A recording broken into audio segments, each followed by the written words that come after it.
உங்களை நம்பி நீங்க கேட்டோன்னு உங்களை நம்பி கொடுக்குறாரு பாருங்க. அதுக்கப்புறம் ஒரு டெஸ்ட கொண்டு வராரு. உங்க மேல நம்பிக்கை இல்லாம உங்களை தோக்கடிக்கிறதுக்காக எல்லாம் இல்ல. அவன் அந்த பக்கம் ஏற தொடங்கினோனே இந்த பக்கம் ஒரு ஆட்டுக்குட்டியும் தொடங்கி.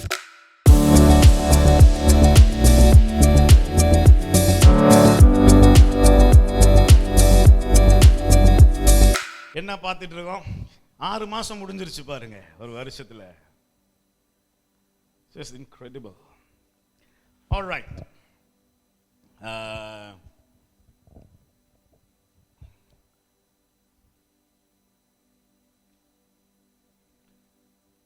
நான் பணத்தை பற்றி படித்து கொடுக்க தான் ஆரம்பித்தேன். அது இப்போ ரொம்ப நல்ல ஆழமாக போயிட்டுருக்கோம். முத நான் என்ன சொல்ல விரும்பினேன்னா, தேவன் எங்களுடைய the Lord shall supply. இப்போ நான் இந்த 2 வாரமா படிச்சு கொடுத்துட்டு இருக்கிறதுக்கு நடுவில் ஒன்று சொல்லிக்கிட்டே இருக்கிறேன். என்ன சொல்லிட்டு இருக்கிறேன்? நான் சொல்றத நீங்க முழுசா நம்ப தொடங்கணும். You have to start creating neural pathways. நீங்க புதுசா ஒரு விஷயத்தை எடுத்து அதை நல்லா உள்ளுக்கு ஆழமா நம்புற நேரத்தில் புதிய பாதைகளை உருவாக்குறீங்க. அதை உருவாக்குறீங்க. நீங்க மேல வரணும், நல்லா இருக்கணும். அதுதான் என்னுடைய ஆசை. அதுதான். ஆமென். See, my God, எழுதியிருக்கு, தேவன் அவருடைய ஐஸ்வர்யத்தின் படி என்னுடைய சகல தேவைகளையும் சந்திப்பாராம். My God shall supply. So God will supply all your needs. ஒரு பேர் இருக்கு, அதுதான் யெகோவா ஈரே. அந்த யெகோவா ஈரே யாரு? அது தேவனுடைய பக்கம், ஒரு பக்கம். தேவன் தான் இல்ல, தேவன் God is so vast. தேவன் நம்ம எங்களுடைய புரிதலுக்காக, இன்னைக்கு நான் சொல்றது உங்களுக்கு கொஞ்சம் மாதிரி குழப்பமா இருக்கலாம், ஆனா விளையுங்க. எங்களுடைய புரிதலுக்காக அவர் ஒரு நபரை பார்த்தாதான், நம்ம நபரா பார்த்தாதான் நமக்கு புரிஞ்சுக்க முடியும், அவரோட உறவு கொள்ள முடியும். For a human mind, otherwise it's very hard to comprehend. ஆனா தேவன் அப்படின்றது, he is so, அவர் பயங்கர விசாலமான தேவன். கொலோசியர்ல எழுதி இருக்கு, படைக்கப்பட்டது எல்லாமே அவரை கொண்டு அவருக்குள்ள அவருக்காக படைக்கப்பட்டன. அப்ப நம்மளுடைய புரிதலுக்காக ஓகே, அவர் பிதா. ஆமென். ஒரிஜினலா வேதத்தை வாசிக்கும் போது, ஆவியானவரை பத்தி எழுதும் போது, ஆவியானவரை குறிப்பிடுற இடத்துல எல்லாம் பெண் பால் தான் பயன்படுத்தப்பட்டிருக்கு, ஆண் பால் இல்ல, பெண் பால். she, not he. அத கூட நம்மளுடைய புரிதலுக்காக ஹோலி ஸ்பிரிட், பர்சன் எல்லாத்தையுமே அது ஏன்னா otherwise difficult for man to relate. அப்ப தேவனுக்கு ஒரு பக்கம் இருக்கு. அவர் தேவன்றது ஒரு he is not just the patriarchal God. he is not இந்த ஆண், எப்படி சொல்ல, he is not a man who cannot understand a woman. You understand? God is too vast. அவர் ரொம்ப விசாலம், அவருக்கு எல்லா பக்கமும் இருக்கு. விளங்குதா நான் சொல்றது? நம்ம தேவனை இப்படி சொல்ற, இப்படி it's easier to relate to a God who we can look at as father, human. அப்படி பார்க்கும்போது இல்லையா, அவருக்கு ஒரு பக்கம் தான் யெகோவா ஈரேன்றது. அவருக்குள்ள ஒரு சின்ன பக்கம். ஆனா இந்த உலகத்துக்கு அது ரொம்ப தேவையான ஒரு பக்கம். என்னோட தான் இருக்கீங்களா? பாருங்க, இந்த உலகம் இன்னைக்கு today the world is functioning. இன்னைக்கு ஃபங்க்ஷன் ஆகிட்டு இருக்க ஒரே காரணம் பணம். இன்னைக்கு முழு நாளும் இந்த உலகம் ஓடிட்டு இருக்குன்னா பணத்தினால தான் ஓடிட்டு இருக்கு. It's economically driven. ஆமென். யார் ஒரு 3 பேர் டப்புன்னு ஓடிவாங்களேன், ஒரு விஷயம் காட்டுறேன். இதெல்லாம் நீங்க விளைவிக்கிற, நீங்க யோசிச்சு முடிகிறதுக்குள்ள டப்புன்னு வாங்க. யாராவது வேற யாரும் இல்லை, அது என்னடா எலும்பி உட்காந்துட்டு ஓடி வாங்கடா. You stand there, என்னத்தை நம்பி கொடுக்கலாம் கையில? Hold my phone. You have your phone, hold it. No, I need this too. யாராவது கொஞ்சம் காசு கொடுங்க, ஏதாவது காசு. என் வாலெட் இங்கே இருக்கு. ஓகே, இதை பிடிங்க. 5000 ரூபா கையில். கொஞ்சம் அப்படி போயிருங்க. நீங்கள் இப்படி வாங்க, நீங்கள் கொஞ்சம் அப்படி தள்ளியே நில்லுங்க. உலகத்தில் அந்த ஃபோனை கொஞ்சம், இந்த ஃபோனை இப்போ இந்த உலகத்தில் எல்லாமே இதுதான். There is a product. Everything in this world is பொருள். எல்லாமே பொருள் தான். இன்னைக்கு நான் வேணும்னா என்னுடைய யோசனை இருக்குல்ல, என்னுடைய யோசனை, என்னுடைய பேச்சு, என்னுடைய யோசனை, அதை நான், அதுவும் இட்ஸ் கால்ட் இன்டெலெக்சுவல் ப்ராப்பர்ட்டி. என்னுடைய இன்னைக்கு நான் வந்து உங்களுக்கெல்லாம் இப்படி தாராளமாக அள்ளி கொடுத்துட்டு இருக்க எல்லாமே இட்ஸ் இன்டெலெக்சுவல். அது ஒரு விலை பொருள்.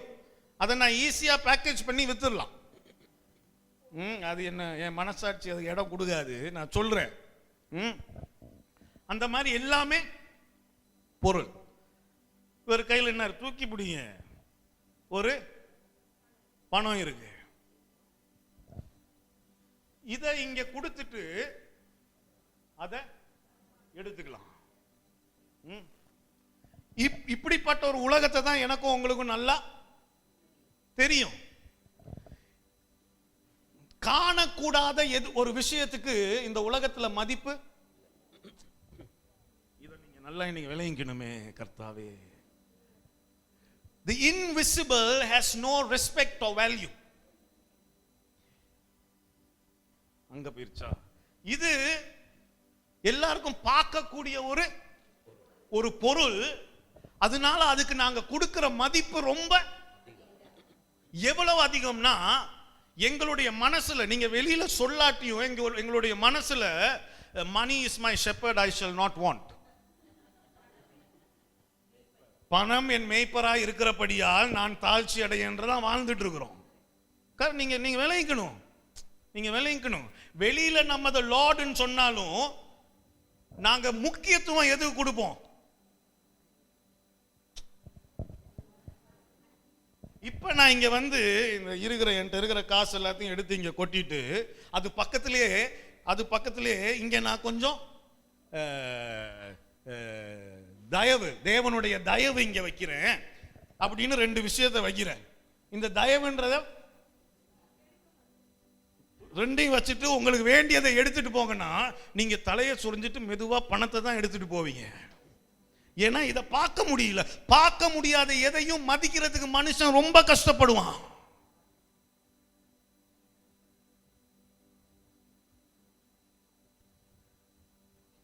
எனக்கு ஒத்தாசை வரும், பணத்தை நான் நோக்கி பார்க்கிறேன்.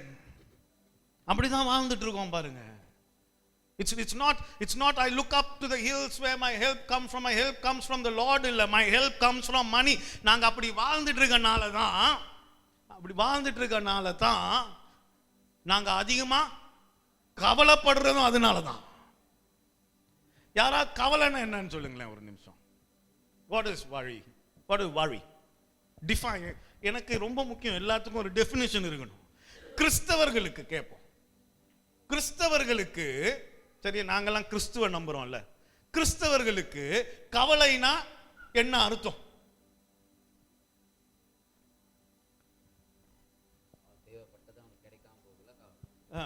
கவனிங்க, நான் எக்ஸ்பிளைன் பண்றேன், கொஞ்சம் கவனிங்க. இட் இஸ் ஜஸ்ட், எப்படி சொல்லலாம்,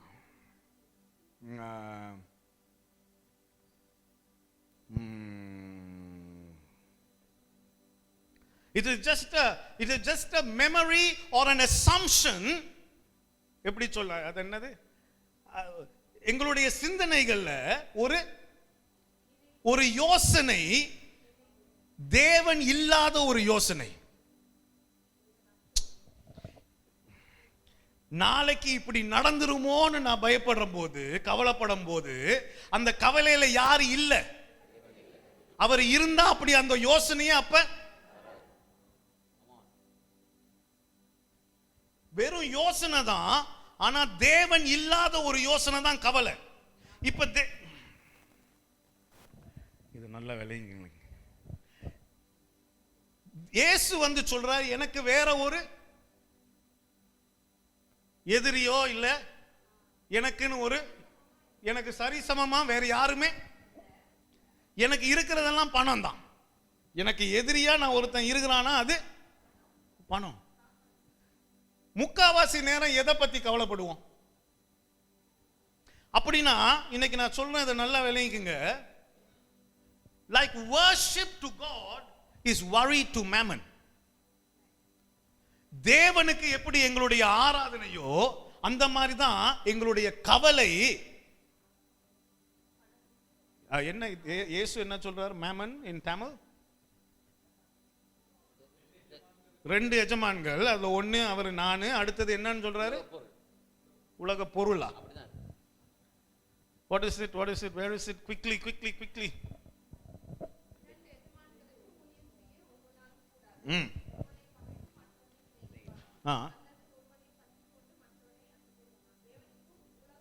உலக பொருள், பணம், பொருள். So you understand me? சொல்ற பேசிட்டு இருக்க விளங்குதா? அப்ப ஒவ்வொரு முறையும் நான் கவலைப்படும் போது இந்த பணத்துக்கு முன்னாடி நான் முட்டி போட்டுட்டு இருக்கிறேன். விளங்குதா? Every time I worry, I am kneeling in front of that money instead of kneeling in front of this God. இப்படிப்பட்ட ஒரு தேவனுக்கு முன்பாக நான் நிக்கிறதை விட்டுட்டு பணத்துக்கு முன்னாடி போய் கவலை. இதுதான் கவலை. கிறிஸ்தவர்களாகி எனக்கும் உங்களுக்கும் இதுதான் கவலை. நான் உன்னை உன் கால்கள் கல்லில் இடராத படிக்க உன்னை ஏந்தி கொள்ள என்னுடைய தூதர்கள் அனுப்பி பார்த்துக்கிறேன்னு அவர் சொல்லும் போதும் நான் கவலைப்பட்டு இருக்கேன்னா, தேவன் இல்லாத ஒரு விஷயம் தானே அப்ப அது. தேவன் இல்லாத ஒரு விஷயத்துல விளங்குன ஒரு ஆமென் சொல்லுங்களேன். ஒரு அருமையான வசனம் ஒன்று வாசிப்போமா? லூக்கா 16:11. என்னோட தான் இருக்கீங்களா?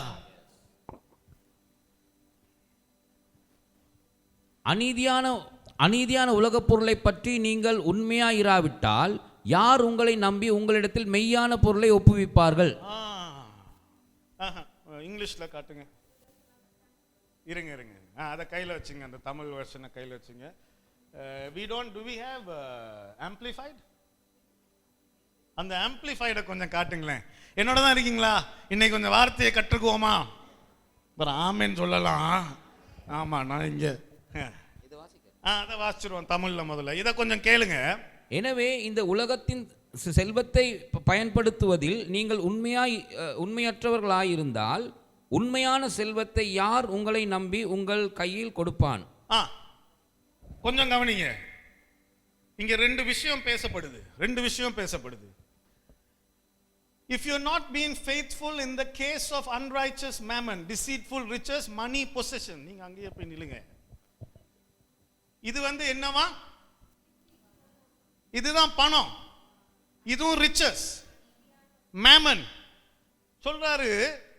அதே நேரத்தில் who will entrust you the true riches? உண்மையான செல்வம். இதுவும் செல்வமா? ஆனா உண்மையான செல்வம் இருக்கான்.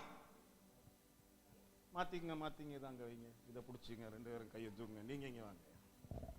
அப்படின்னா உண்மையான செல்வம் ஒண்ணு, இது எங்க கண்ணுக்கு.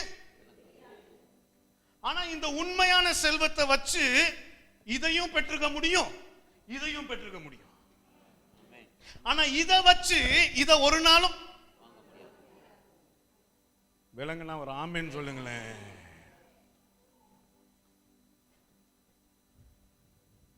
நான் பேசுறது உங்களுக்கு விளங்குதா? உண்மையான எக்ஸாம்பிள் என்ன சொல்லலாம்? what is that verse? Blessed are the meek. Matthew என்ன எழுதி இருக்கு தமிழ்ல? தமிழ்ல தான் வர மாட்டேங்குது. Blessed are the meek. What does it say? Blessed are the meek, for they shall inherit the earth. பூமியை யாரு பூமியை சுதந்திரத்துவா?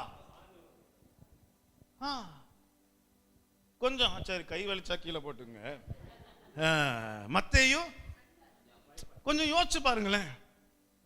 சாந்த குணம் உள்ளவர்கள் அவங்க என்னத்தை, இந்த சாந்த குணம்ன்றது அதுவும் இல்ல அதுவும் இல்ல. It can be true riches. ஏன்னா அது மூலமா என்னத்தை சுதந்திரிச்சுக்க முடியுமா? பூமியை சுதந்திரிக்கிறேன்னா என்ன, கொஞ்சம் சொல்லுங்க யாராவது. பூமின்றது நான் அவரை சொல்லல, அதை வந்து நான் அமெரிக்கால இருக்கவனுக்கு மட்டும்தான் கொடுப்பேன். சாந்தம்னா how do we define meekness? What is meekness? Can you Google dictionary meaning for meekness? Meekness. அப்புறம் நான் உங்களுக்கு ஒரு அர்த்தம் சொல்றேன். எத்தனை பேர் ஏதோ படிச்சிட்டு இருக்கீங்க இன்னைக்கு? படிக்கிறீங்களா? மண்டைக்குள்ள போதா? இல்ல, மீனிங், டிக்ஷனரி மீனிங் என்ன எழுதி? Submissive, patient, long suffering, humble. என்னதுன்னா, அப்ப நான் இதை எப்படி சொல்வேன்னா, மீக்னஸ் அதாவது சாந்த குணம்ன்றது தாழ்மையும்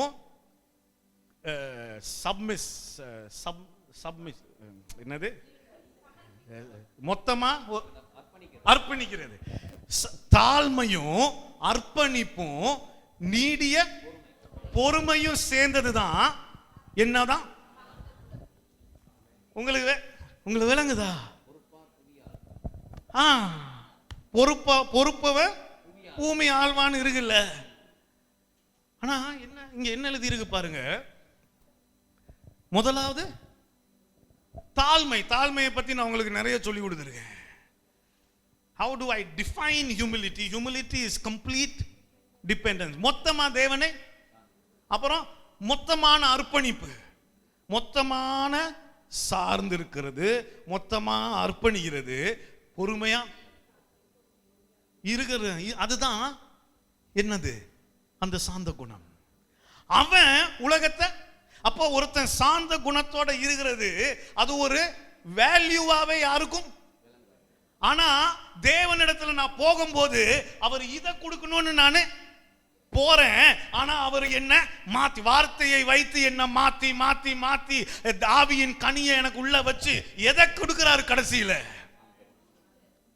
ட்ரூ ரிச்சஸ். இத வச்சு நானு அதையும் எடுத்துடலாம், இதையும் எடுத்துடலாம். விளங்குதா நான் பேசிட்டு இருக்கிறது? இப்படி இப்படி நிறைய இருக்கு. வர வாரத்தில் பார்க்க போறோம். there is meekness, there is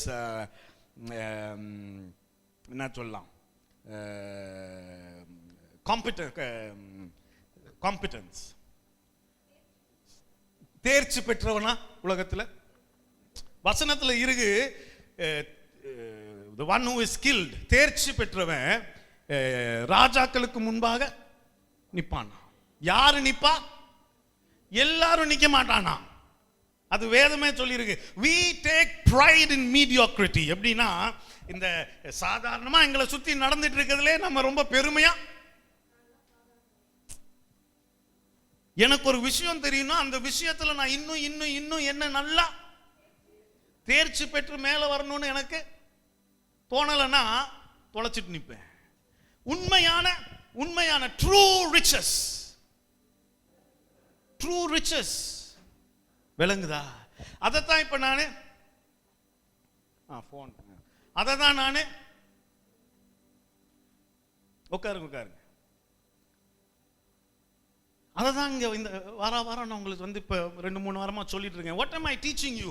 If you have true riches, உங்களுக்கு இந்த உண்மையான பொக்கிஷம் உங்க கைக்கு வந்துட்டா, தேவனுடைய ஒரு சின்ன பக்கம் தான் அந்த ஈரேன்றது.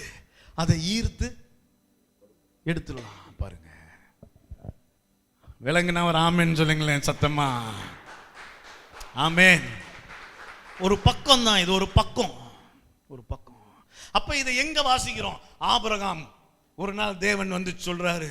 அப்படி ஆபிரகாமிடம் தேவன் அதை கேட்கிற விஷயத்தை விளங்கிக்கணும்னா ஆபிரகாமுடைய கதையவே நல்லா விளங்கிடணும்.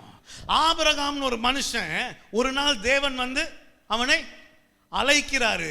அழைச்சி சொல்றாரு, வா நானே உனக்கு போதுமானவரா I will be your exceedingly great reward. Come. நீ எல்லாத்தையும் விட்டுட்டு வா, நான் உனக்கு எல்லாமா இருப்பேன். இவரும் வந்துட்டாரு.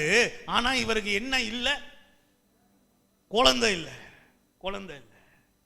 தேவன் வந்து ஒரு நாள் சொல்றாரு, நான் கட்டாயமா உனக்கு ஒரு குழந்தைய, ஆதியாகமம் 17:18 சாராளிடமோ ஆபிரகாமிடமோ பேசப்பட்டு தேவனுடைய வார்த்தை என்னன்னா, நான் உனக்கு ஒரு குழந்தைய தருவேன். அப்ப 17:18 இவங்கெல்லாம் சிரிச்சிட்டு இருக்காங்க. 21:1 எழுதியிருக்கு, தேவன் தாம் உரைத்தபடியே சாராளுக்கு அருள் செஞ்சுட்டாராம். ஆமென். தேவன் தாம் சொன்னபடியே செஞ்சு முடிச்சாராம். இப்ப என்ன கைக்கு கிடைச்சிருச்சு? குழந்தை ஒண்ணு கைக்கு கிடைச்சிருச்சு. குழந்தை என்ன? தேவனுடைய திட்டம் என்னது? ஆபிரகாம்கிட்ட சொல்றது, நான் இந்த குழந்தையை வைத்துதான் உன்னை ஒரு பெரிய தேசம். இப்ப ஆபிரகாம் ஒரு பெரிய தேசம் ஆகணும்னா முதல்ல இந்த குழந்தைய நம்பிதான் இப்ப ஆபிரகாமுடைய எதிர்காலமே இருக்கு. ஆமென். தேவன் சொன்ன, தேவன் கொடுத்த ஒரு விஷயம். அவர் கொடுத்த, நம்மளும் போயிட்டு தேவன் இடத்துல கேட்போமே இல்லையா? நீங்க எல்லாம் கேட்டிருக்க மாட்டீங்களா இருக்கும். நான் கேட்பேன். கேட்டதெல்லாம் அவரு கொடுப்பாரு. நான் அவரோட நடக்கும் போது நான் கேட்காது எனக்கு சேர்த்து அள்ளி கொடுப்பாரு.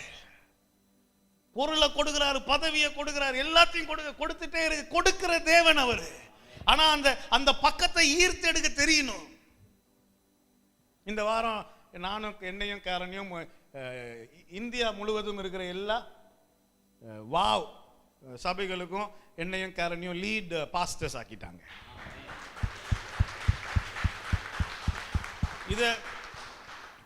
இதெல்லாம் நாங்க தேடி, உலகம் ஃபுல்லா ஆன்லைன் சர்ச் ஒன்று ஆரம்பிச்சிருக்காங்க. அதுல என்னையும் ஒரு பாஸ்டர் ஆக்கிட்டாங்க. இது போக whole as a global online church that is starting, they made us pastors there. இந்தியாவுக்கு பாஸ்டர்ஸ். இங்க தொடங்கின ஏடிசிய இருக்கிற அந்த அத்தனை போதகர்களுடைய ஸ்கூலையும் நம்பி எங்க கையில கொடுத்துட்டாங்க.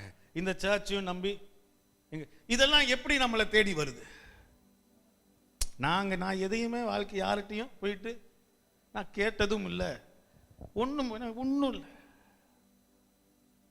Why does it come? There are ways. சில வழிகள் இருக்கு, அதை ஈர்த்து சில விதிமுறைகள் இருக்கு. இந்த ஆபிரகாம் கிட்ட எத்தனை பேர் என்னோட இருக்கீங்க? நான் போன முறை சொன்னது ஞாபகம் இருக்கா? நீங்க ஒரு விஷயத்தை தேவனிடத்துல நம்பி கேட்டு பெற்றுக்கிட்டீங்கன்னா அதுல என்ன முதல்ல வரும்? என்ன போன முறை வாசிச்சோம்? மறந்துட்டீங்க பாத்தீங்களா? மறந்துட்டீங்க. இதெல்லாம் நீங்க வாழ்க்கையில மறந்துடவே கூடாது. ஒரு வெளிப்பாடை பெற்றுக்கிட்டீங்க, அந்த வெளிப்பாடு மூலமா தேவனிடத்துல இருந்து ஒரு விஷயத்தை பெற்றுக்கிட்டீங்கன்னா, நீங்க பெற்றுக்கிட்ட அந்த விஷயத்துல தான் உங்களுக்கு முதல்ல ஒரு டெஸ்ட் வைக்கப்படும். டெஸ்ட் எதுக்கு வைக்கிறோம்? நீங்க எல்லாம் ஸ்கூலுக்கு போனீங்கல்ல, டெஸ்ட் எதுக்கு டெஸ்ட் வச்சாங்க? ரொம்ப பக்கம் வந்துட்டேனோ. எதுக்கு டெஸ்ட் நடந்துச்சு ஸ்கூல்ல? நீ படிச்சிருக்கிறதுல நீ படிச்சிருக்கிறது உனக்கு விளங்குனாதான் நீ தேர்ச்சி பெற்று அடுத்த லெவலுக்கு போக முடியும். சிம்பிள். உன்னை கஷ்டப்படுத்துறதுக்காக இல்ல, உன் மேல கோபம் அதெல்லாம் ஒண்ணும் இல்ல. A test is very simple. A test is to check if you are qualified for the next level. Hello. யாருமே பிறக்கும் போது எல்லாம் வெற்றி உள்ளவனா பிறகல. எல்லாம் ஒரு படியா எடுத்து வச்சு, எல்லாம் ஒரு படியா எடுத்து வச்சுதான் மேல.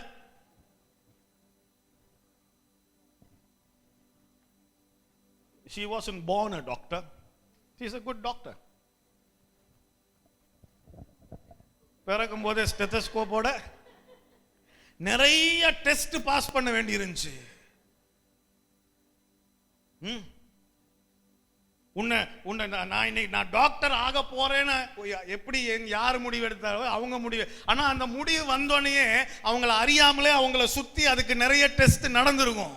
அவங்க ஒரு டாக்டரா இங்க வந்து இருக்கிறதுக்கு கட்டாயம் நிறைய பிரச்சனைகள், அதையும் தாண்டி போராடி தான் மனுஷன் மேல வரணும். அந்த போராடுறதுக்கு பலனை உங்களுக்கு அளிக்கிறது கிருபை உங்களுக்கு இருக்கு பாருங்க. ஹலோ, என்னோட தான் இருக்கீங்களா? ஆதியாகமம் 22 தானே எங்க வாசிச்சோம் போன 22 தானே. எடுங்க எடுங்க அந்த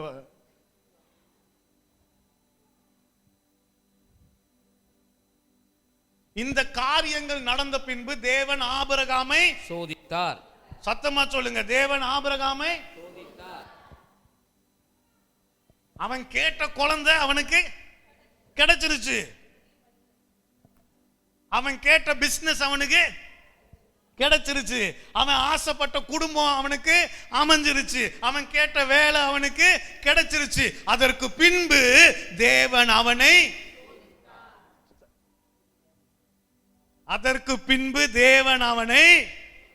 எஸ்ரா கேட்டுட்டு இருந்தது அவன் கையில கிடைச்சிருச்சு. ஆண்டவரே என்ன ஒரு நல்ல ஊழியக்காரன் ஆக்குங்க, ஒரு ஊழியத்தை கொடுத்துட்டு அதன் பின்பு தேவன் எஸ்ராவை அந்த சோதிச்சு அந்த டெஸ்ட பாஸ் பண்ணோன்னு இன்னொரு ஊழியத்தை கொடுத்தாரு. அதை சோதிக்கப்பட்டு அதை பாஸ் பண்ணோன்னு இன்னொன்னு கொடுத்தாரு. இன்னைக்கு இப்படி உயர்த்திக்கிட்டே போறாரு. அது சும்மா நான் வீட்டுல உட்கார்ந்து பெற்றுக்கிட்டேன்னு மட்டும் ஒரு நாளும்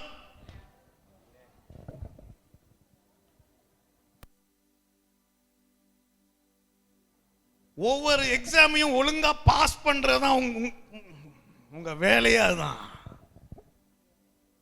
இந்த அதை ஈர்த்து எடுக்கணுமா? ஒரு நாள் அதை தொட்டு அதை திறந்துட்டீங்கன்னா அதுக்கப்புறம் நிக்காது. அதான் அதே மாதிரி நீங்க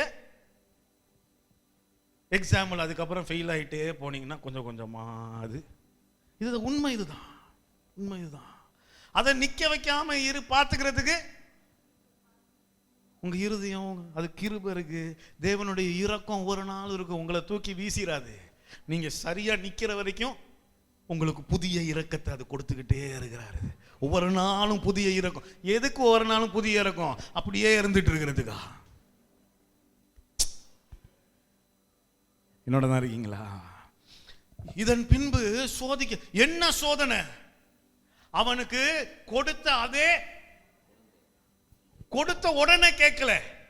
அதை கொடுத்தோன்னு அதை ஆசைப்பட்டு அதை கூட கொஞ்சி அதோடைய அழகு விளங்கி, ஐயோ இதுல எனக்கு இவ்வளவு நன்மை எல்லாம் இருக்கேன்னு புரிஞ்சு அதை ஊட்டி அதை வளர்த்து அதெல்லாம் கொஞ்சம் பெருசாக்கி, இதுதான்டா இனிமே என்னை காப்பாற்ற போகுது, பணம் என் மேய்ப்பராய் இருக்கிறபடியால் நான் தாட்சி அடையேன் ஒரு நாள் நினைச்சுக்கிட்டு இருக்கும் போது, நீ பணம்னு சொல்ற விசுவாசம்னு சொல்றேன்னு அங்க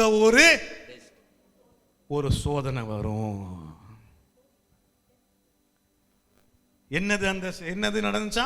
ஆபிரகாமை சோதித்தாராம். என்ன நான் கொடுத்த குழந்தையை இப்ப நீ கட்டி பிடிச்சுக்கிட்டு, இது தாண்டா என்னோடது, இது மூலமா தான் இனி என்னுடைய எதிர்காலமே, இதுதான் என்னுடைய உலகங்கள், அதை தூக்கிக்கிட்டு கொண்டு வந்து பலிபீடத்தின் மேல வை.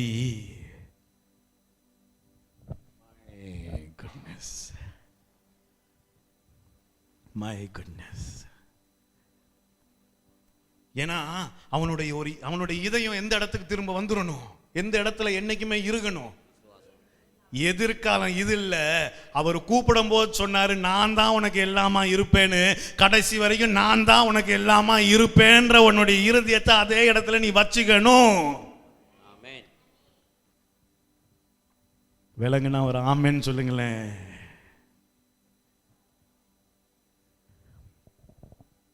இது எப்படி முடியுது? கீழே போங்கம்மா. அந்த கதை எங்க முடியுது?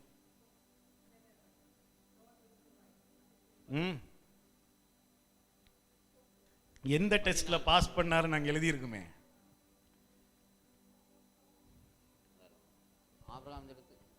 அது 13 எடுங்க. 13 14 எங்கேயோ இருக்கும். ஆபிரகாம் தன் கண்களை ஏறெடுத்து பார்க்கும்போது இதோ பின்னாக புதரிலே தன் கொம்புகளை சிக்கிக் கொண்டிருந்த ஒரு ஆட்டுக்கடாவை கண்டான்.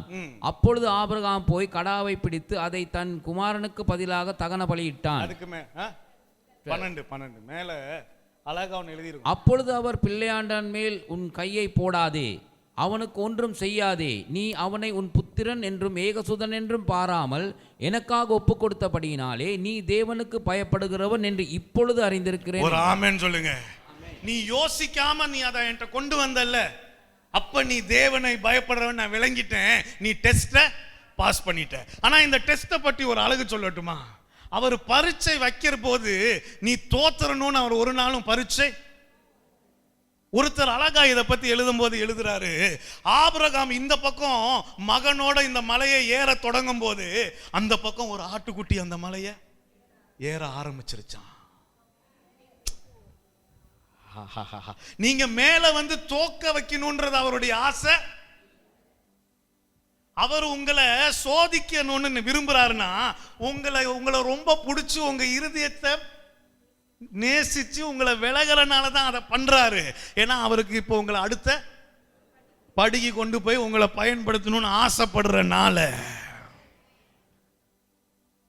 ஆனா அடுத்த படிக்கு போக விடாம நம்ம இதுலயே ஃபெயில் ஆகிட்டு உட்கார்ந்து இருக்கோம் பாருங்க. இங்க அநேகர் இருக்கீங்க, நீங்க கோடீஸ்வரர்களா இருக்கணும். இங்க அநேகர் இருக்கீங்க, நீங்க பெரிய பெரிய விஷயங்களை பண்ணிட்டு இருக்கணும். குட்டியா ஏதோ ஒண்ணு கிடைச்சோன்னா அதை வச்சுட்டு கட்டி பிடிச்சிட்டு உங்க டெஸ்ட்ல ஃபெயில் ஆயிட்டீங்கன்னா அப்புறம் எப்படி? உங்களை நம்பி நீங்க கேட்டோன்னு உங்களை நம்பி கொடுக்குறாரு பாருங்க. அதுக்கப்புறம் ஒரு டெஸ்ட கொண்டு வராரு, உங்க மேல நம்பிக்கை இல்லாம உங்களை தோக்கடிக்கிறதுக்காகலாம் இல்ல.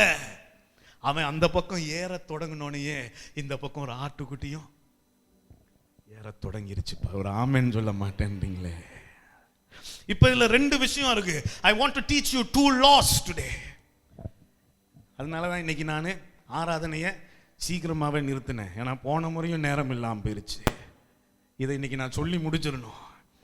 2 முக்கியமான பிரமாணங்கள். பிரமாணம்னு சொல்லும் போது நியாய பிரமாணம் இல்ல. தேவா, நீங்க ஒரு ராஜ்யத்துக்கு கீழே இருக்கீங்க. அந்த ராஜ்யத்துக்கு அந்த முதல் நான் சொன்னது என்னது? போன முறை சொன்னேன், சொல்லுங்க பாப்போம். முதல் பிரமாணம் என்ன சொன்னேன்?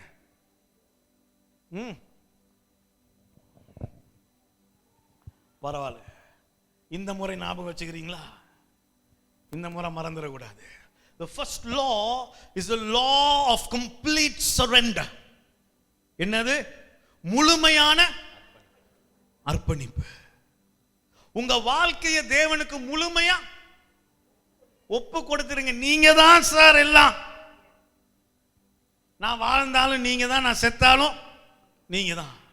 எனக்கு நல்லது நடந்தாலும் நீங்க தான், எனக்கு கெட்டது நடந்தாலும் நீங்க எது செஞ்சாலும் நல்லதா தான். ஒரு ஆமென் சொல்ல மாட்டேன்றீங்களே. அதுதான் இந்த முறை சொல்லிட்டு இருக்கேன். நம்புங்க, நான் சொல்றத நம்புங்க. Believe, believe. நான் இதை சும்மா வந்து சொல்லல. No no no no no no. This is years and years. நான் 20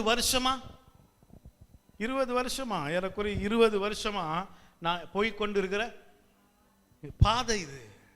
அதனால சும்மா வந்து சொல்லல.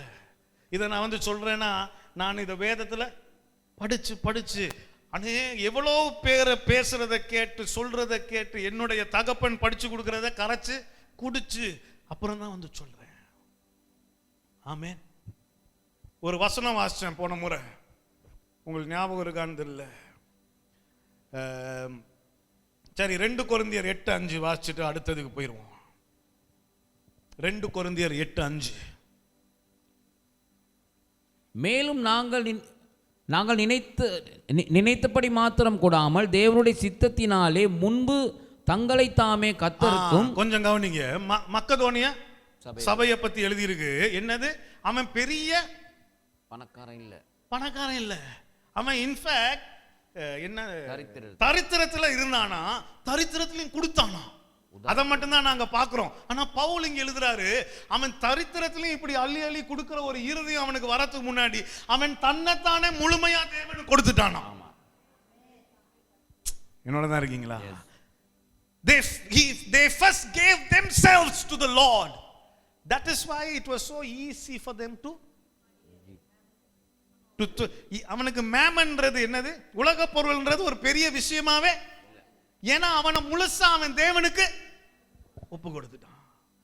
இங்க நேரம் இல்ல. So I want to go to the second law. என்னோட தான் இருக்கீங்களா? The second most important thing is the law of sacrifice. Sacrifice na என்னமா யாராவது என்னது பலியா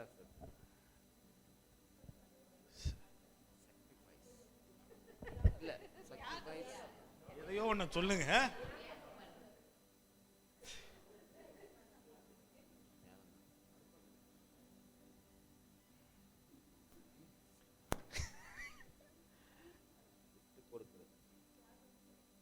Wow. How do you say Christ gave himself as a sacrifice? தன்னை ஒரு பலியாக கொடுத்தார். ஆனா இப்ப அதை எப்படி நம்ம how do we break it down and understand it? The law of sacrifice. உங்களுக்கு தெரியுமா ஒரு இந்த sacrificeன்றது what is sacrifice? Let's define it. What is sacrifice? அதாவது ஒரு விஷயத்தை நீங்க கொடுக்கும் போது அது உங்களுக்கு வலிக்குது இல்ல, அப்பதான் அது sacrifice. ஒரே துண்டு கேக் தான் கையில இருக்கு, அப்ப பார்த்து ஸ்டீஃபன் வந்து அதை பார்த்துட்டு இருக்கும்போது அதை நான் ஸ்டீஃபன் கொடுக்குறேன் பாருங்க, அதுதான். அதை எடுத்து வாயில செடி ஆசைப்பட்டு what a beautiful chocolate cake அங்க வந்து அப்படி நின்று சரி இந்தா வச்சு, அதுதான் sacrifice. நான் அதை ஒரு நாள் இதுங்க கூட பண்ண வேண்டியிருக்கும். எங்கயா ரெஸ்டாரண்ட் போயிட்டு ஆசையா ஒரு விஷயத்தை வாங்கி இதை வைக்க போகும்போது டேடா இஸ் தட் சிக்கன்? ஆமாண்டா சிக்கன் தான், இந்த அப்படி விலங்குதா நான் சொல்றது. அவனும் ஒன்ன வாங்கி கையில வச்சிட்டு இருப்பான், ஆனா என்னோடது தான், அதை நான் கொடுத்துடுறேன். விலங்குதா நான் பேசி sacrifice. You have to define everything. If you define, you will understand. விட்டு கொடுக்கிறது அதுதான்.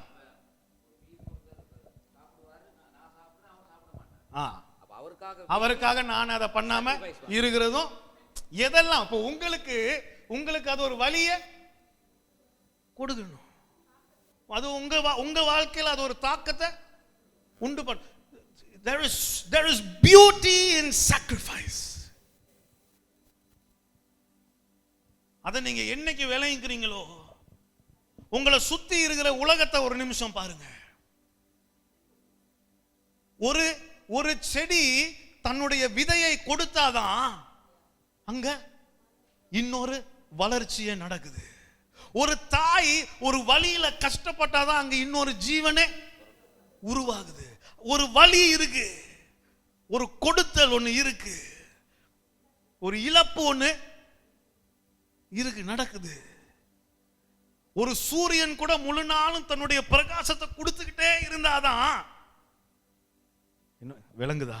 உங்களை சுத்தி இருக்கிற படைப்பே இந்த ஒரு சாக்ரிஃபைஸ்ல தான் ஓடிட்டு இருக்கு.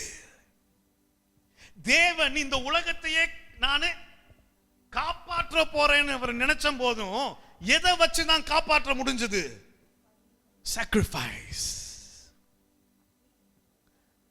There is power in sacrifice. There is mystery.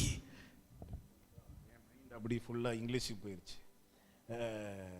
இந்த இந்த இந்த இந்த இந்த பலியில வல்லமை இருக்கு, இந்த பலியில அழகு இருக்கு, இந்த பலியில ஒரு மிஸ்டரி. அப்படி மிஸ்டரினா என்னது? அந்த மர்மம் இருக்கு. மர்மம் இஸ் a good word. அதுல ஒரு மர்மம் இருக்கு. இத வந்து உட்கார்ந்து அப்படியே மூளையை போட்டு பிச்சு இது என்னன்னு கண்டுபிடிக்கலாம். ஆனா அதுல இருக்கு, அவ்வளவுதான் நமக்கு தெரியுது.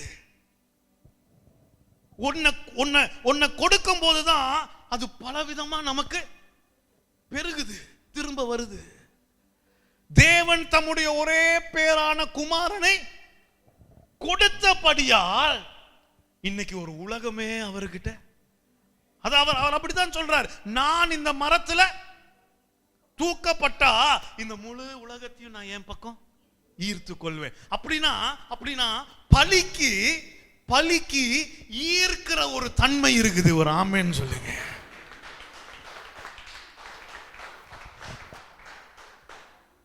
பலிக்கு ஒரு ஈர்ப்பு தன்மை இருக்கு.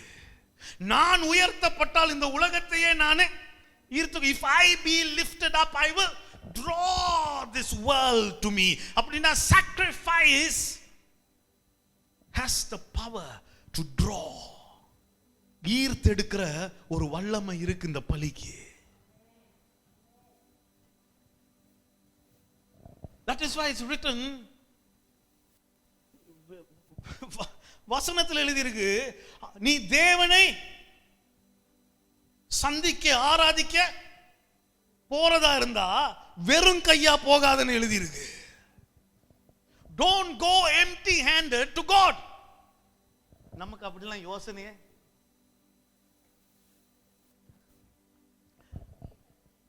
empty handed மட்டும் இல்ல, அதுல உனக்கு ஒரு வழி. உனக்கு மிச்சம் இருக்கிறதுல நீ தேவனுக்கு தூக்கி போட்டு என்கிட்ட கேட்டதெல்லாம் அதெல்லாம் அசிங்கம். உன் மிச்சத்தை நீ கொடுத்து இட் ஹஸ் டு. தாவீது சொல்றான் if it doesn't cost me, I cannot give it to God.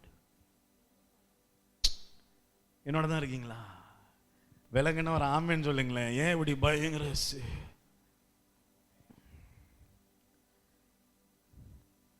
அதனாலதான் தொடக்கத்துல இருந்தே தேவன் வந்து சொல்றாரு, hey, let's have a system of பலின்ற ஒரு சிஸ்டம் உண்டு பண்ணுவோம். எல்லாத்தையும் பலிய வச்சு சரிப்படுத்திடுவோம், கிரையம் செலுத்தி முடிச்சிருவோம். அப்புறம் இயேசுவே இப்ப பலியா வந்துட்டாரு. அதோட அது ஃபுல்லா நின்றுச்சுன்னு பார்த்தா பவுல் வந்து இன்னும் சொல்றாரு, இல்ல இல்ல இல்ல இல்ல, அதுக்குள்ள நான் இப்போ போக விரும்பல. ஆனா பவுல் அழகா ஒரு விஷயத்தை சொல்லிட்டு சொல்றார். அதனால இப்ப உன்னால இப்ப எதை ஒரு பலியா கொடுக்க முடியும்? எது உலகம் உன்னால காண முடியுது இந்த உலகத்துல, அதுதான் ரொம்ப மதிக்கப்பட்ட ஒரு விஷயம் அப்படின்னு நீ நினைச்சிட்டு இருக்கல்ல, அத if you come and அத கொண்டாந்து பலிபீடத்துல வை. விளங்குதா இப்ப நான் சொல்றது? தேவனே ஆசீர்வதிங்கன்னு சொன்னல, அவரும் பண்ணினார் இல்ல. அதுக்கப்புறம்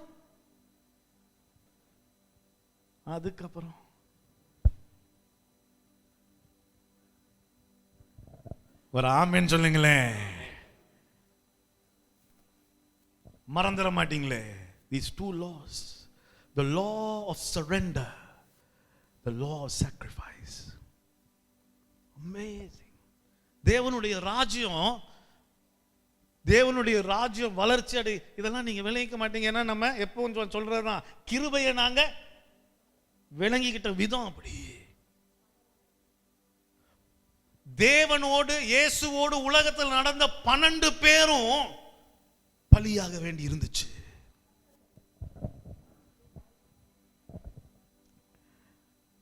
ஒரு சபைன்னு ஒரு விஷயம் கட்டப்படுறதுக்கு அநேக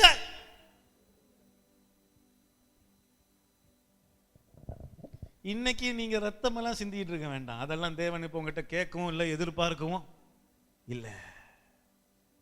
But he is telling you அந்த இருதயத்துல இதை நம்பிதான் நான் வாழ்றேன்னு வாழாம அது உன் வாழ்க்கையில் ஒரு பலியா நீ மாத்தி பாரு. இதுதான் எல்லான்னு யோசிச்சுட்டு இருக்காம, எனக்கு தேவனே இருக்கிறார், இதெல்லாம் ஒரு விஷயமானு அதை ஒரு பலியா நீ மாத்தி பாரு. என்ன நடக்குதுன்னு மட்டும் பாருங்க.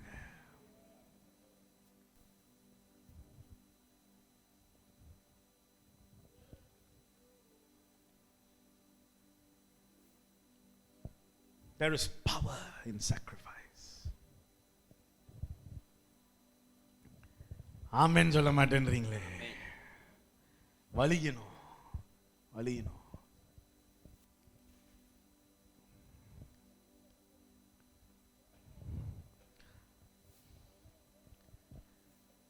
That's why you'll be blessed.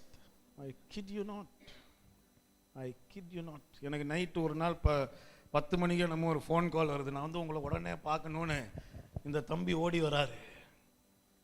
எனக்கு அவருடைய வாழ்க்கையா எனக்கு நல்லா தெரியும். நான்லாம் ₹1 கூட அவர்கிட்ட இருந்து எதிர்பார்க்க கூட மாட்டேன். ஆனால் தனக்கு இருந்த எல்லாத்தையும் தூக்கிட்டு வந்து இதை புடிங்க. எனக்கு அதெல்லாம் பார்த்துட்டு எனக்கு அதுதான் எனக்கு பணம் தேவையில்லை. ஆனால் அந்த இருதயம் இருக்கு பாருங்க. நைட்டு 10 மணிக்கு என்னை கூப்பிட்டு நான் கட்டாயம் வந்து உங்களை பார்க்கணும். நானும் சரின்னு சொல்ல மாட்டேன். ஆனால் அன்னைக்கு தோணுது, சரி பரவாயில்ல, okay come. But that act of sacrifice that will produce. அந்த மாதிரி பலி செலுத்த பழகிட்டோம்னா அதுக்கப்புறம் நாங்க வளர்ந்துட்டு தான் போவோம். எங்களுடைய வளர்ச்சி வேற எதுனாலையும் தடுக்கவே முடியாது. ஒரு ஆமென் சொல்லுங்க. உங்க வளர்ச்சி எதுனாலும் அதுக்கப்புறம் தடுக்கவே முடியாது. இன்னும்